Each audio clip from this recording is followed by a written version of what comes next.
what I will tell my daughter. Someday, you will be told that a woman's gaze must never stretch as far as a man's. That his should soar above the seventh heaven like shooting stars between planets to find himself on Saturn's rings, but yours must never exceed the ceiling of your house because you were made different. Your place lies in the cleanliness of kitchen shelves, the dust between radiator and wall, the stains on both carpet and floor, because you are a woman, nothing more. But this poem is called woman, called mother and wife, called daughter. It is womb stretching, filled with pain and love, lungs pumping life into new body and soul, ribs expanding, housing, embracing, caring, creating. This poem is all woman. It is hearts breaking, aching for both infant and man. It is tender, patient, loving, forever understanding, never relenting, and always, always, always real. This poem is all woman, all you. The night you are born, I will take you to see the moon, full and bright, its reflections filling the tiny pupils of your eyes, and your father and I will argue about whether to call you Shamsa after the sun or Qamar after the moon. Your 13th birthday is when I will read you this. Before periods and heartbreak and boys, you will be as tall as me, your breasts emerging, hips curving and lips stained pink, because you are learning that being beautiful is more important to the world than being real. That everything you ever did would only ever be labelled as not bad for a girl, and that in some places having a daughter still brought shame on families. But this poem is all woman, is called woman, is all you. This poem is a reminder of what it means to descend from a line of women with a strength found only in martyrs who set themselves on fire to save their kin. This poem is all heart. It is to remind you that you share blood with women who march with shrapnel in their thighs but fall to their knees the moment their grandchild frowns. The same women who carry more strength in the arthritic wobble of their knees than humanly possible. This poem is because you are one half of life, one half of body and soul. This poem is because you are a moon. And you must never forget that you possess in you the strength to shine when enveloped in darkness, to smile when drowning in pain. You see, they might say that a woman's gaze must never stretch as far as a man's. No, yours must stretch further because you are a woman, nothing less.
A real school.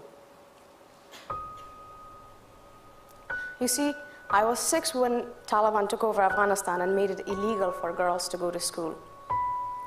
So for the next 5 years, I dressed as a boy, to escort my older sister, who was no longer allowed to be outside alone, to a secret school. It was the only way we both could be educated. Each day, we took a different route so that no one would suspect where we were going. We would cover our books in grocery bags so it would seem we were just out shopping. The school was in a house, more than 100 of us packed in one small living room. It was cozy in winter, but extremely hot in summer. We all knew we were risking our lives, the teacher, the students, and our parents. From time to time, a school would suddenly be canceled for a week because Taliban were suspicious. We always wondered what they knew about us. Were we being followed? Do they know where we live? We were scared, but still, school was where we wanted to be.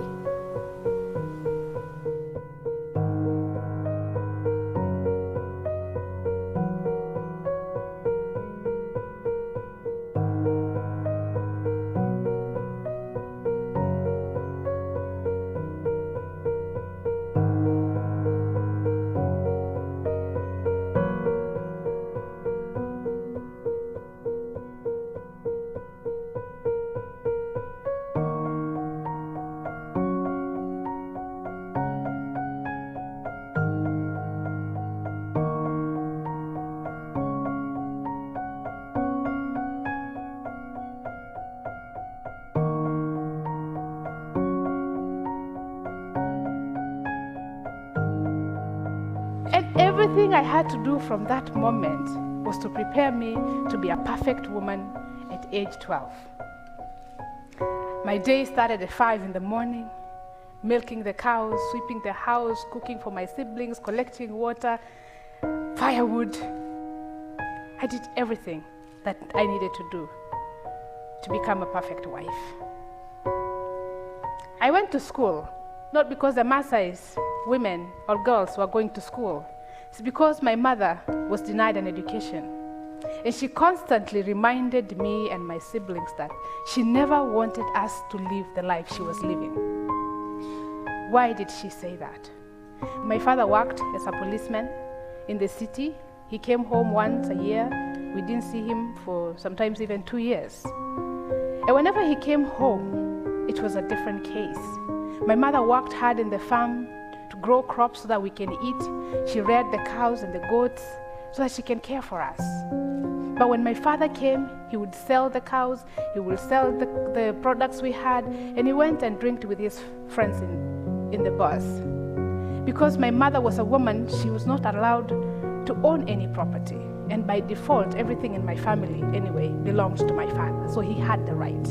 And if my mother ever questioned him, she beat her, abused her, and really, it was difficult. In our tradition, there is a ceremony that girls have to undergo to become women, and it's a rite of passage to womanhood.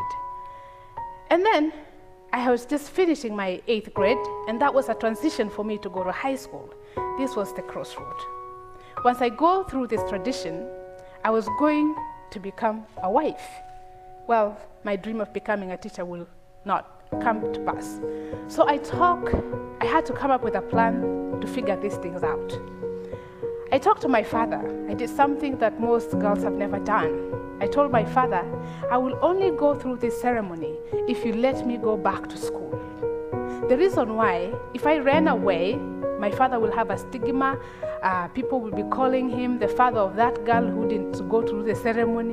It was a shameful thing for him to carry the rest of his life. So he figured out, well, he said, okay, you'll go to school after the ceremony. I did. The ceremony happened. It's a whole week long of excitements. It's a ceremony. People are enjoying. And the day before the actual ceremony happens, we were dancing, having excitement, and through all the night, we did not sleep. The actual day came, and we walked out of the house that we were dancing. As we danced and danced, we walked out to the courtyard, and there were a bunch of people waiting. They were all in a circle. And as we danced and danced, and we approached this circle of women, men, women, children, everybody was there. There was a woman sitting in the middle of it. And this woman was waiting to hold us. I was the first. They were my sisters and a couple of other girls. And as I approached her, she looked at me and I sat down. And I sat down and I opened my legs. As I opened my leg, another woman came. And this woman was carrying a knife. And as she carried the knife, she walked toward me and she held the clitoris and she cut it off. As you can imagine, I bled.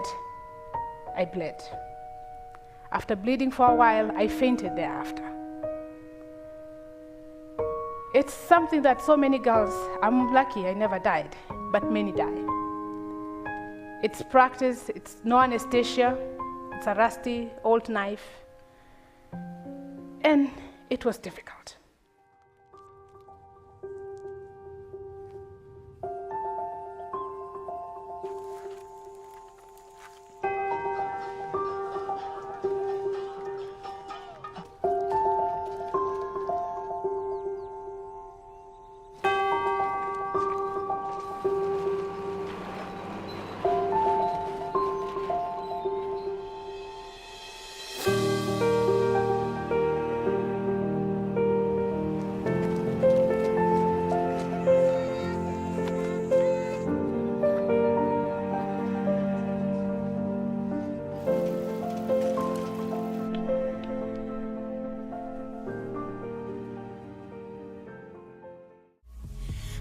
Can I get this off my chest? Scared if I talk, no one will listen.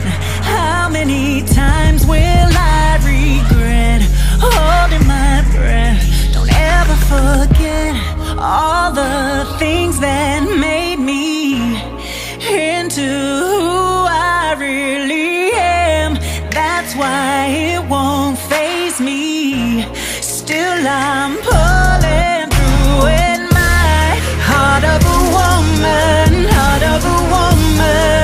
still pulling through with my heart of a woman,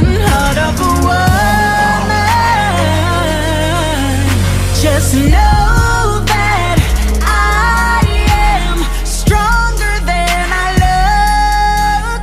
Don't care if they read me like an open book, 'cause I've been fighting longer than I should. This heart of a woman always sees the good. That's why I'm right here trying to stand up for something. What about how we're feeling? What about being mistreated? Heart of a woman, still pulling through with my heart of a woman, Just know that I am stronger than I look.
There was no question that his children will receive an education, including his daughters. Despite the Taliban, despite the risks, to him, there was greater risk in not educating his children. During Taliban years, I remember there were times I would get so frustrated by our life and always being scared and not seeing a future. I would want to quit. But my father, he would say, "Listen, my daughter, you can lose everything you own in your life. Your money can be stolen. You can be forced to leave your home during a war. But the one thing that will always remain with you is what is here. And if we have to sell our blood to pay your school fees, we will." So do you still not want to continue? Today I'm 22. I was raised in a country that has been destroyed by decades of war. Fewer than 6% of women my age have made it beyond high school. And had my family not been so committed to my education, I would be one of them. Instead, I stand here, a proud graduate of Middlebury College.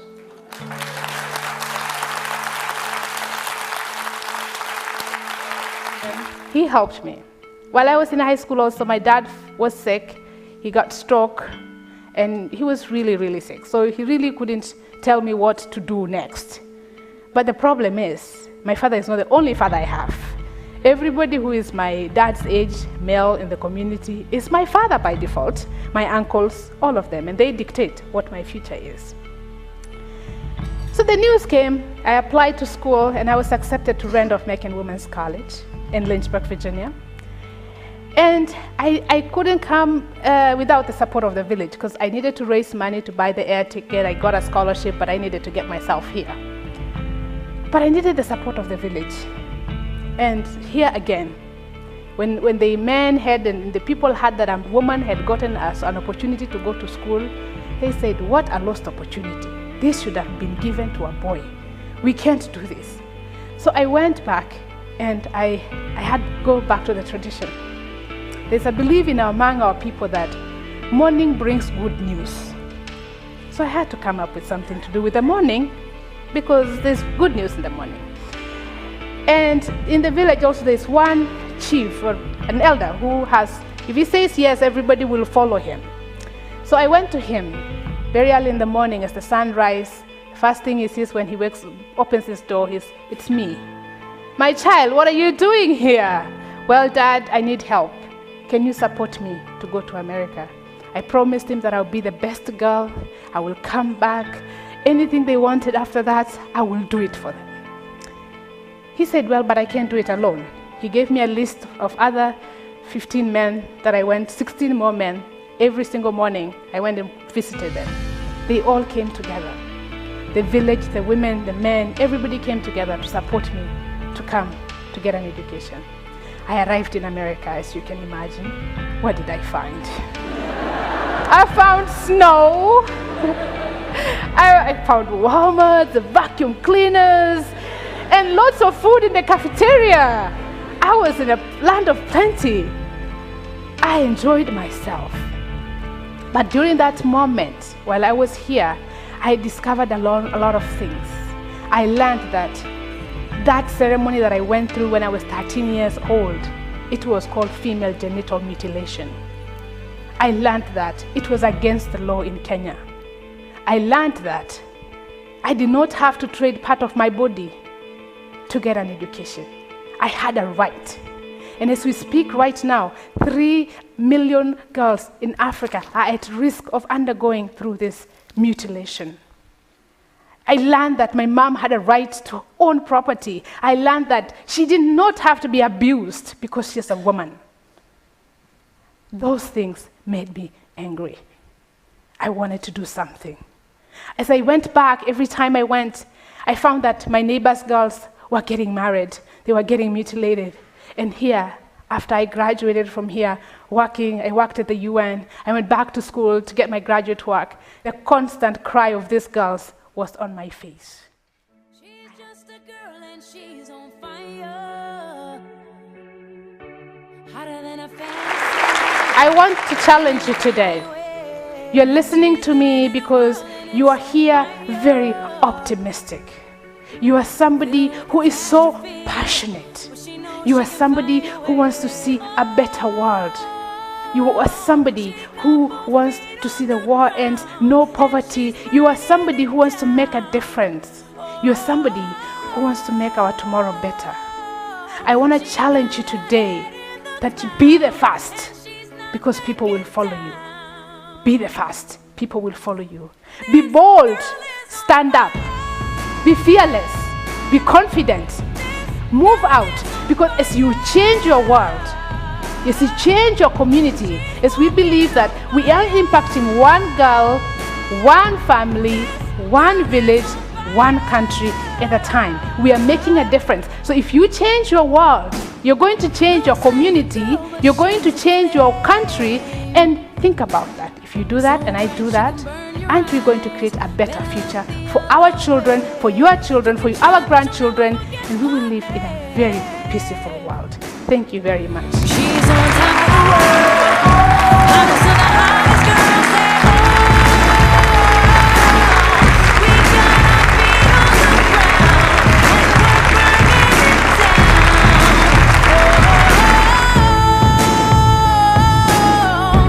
Got our head in the clouds and we're not coming down. This girl is on fire. This girl is on fire. She's walking on fire.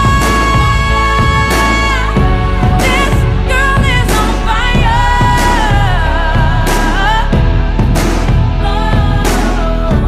Everybody stares as she goes by, 'cause they can see the flame that's in her eyes. Watch her as she's lighting up the night.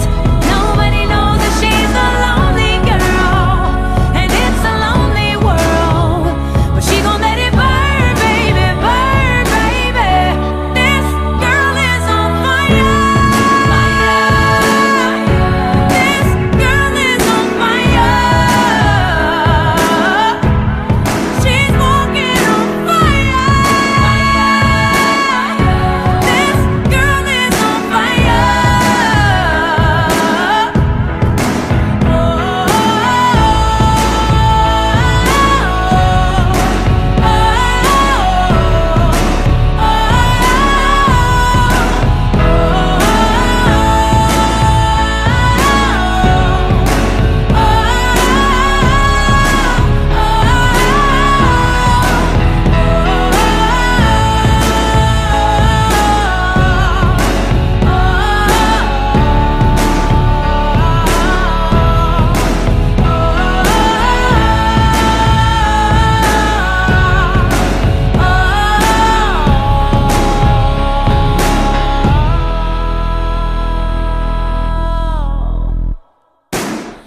She's just a girl, but she's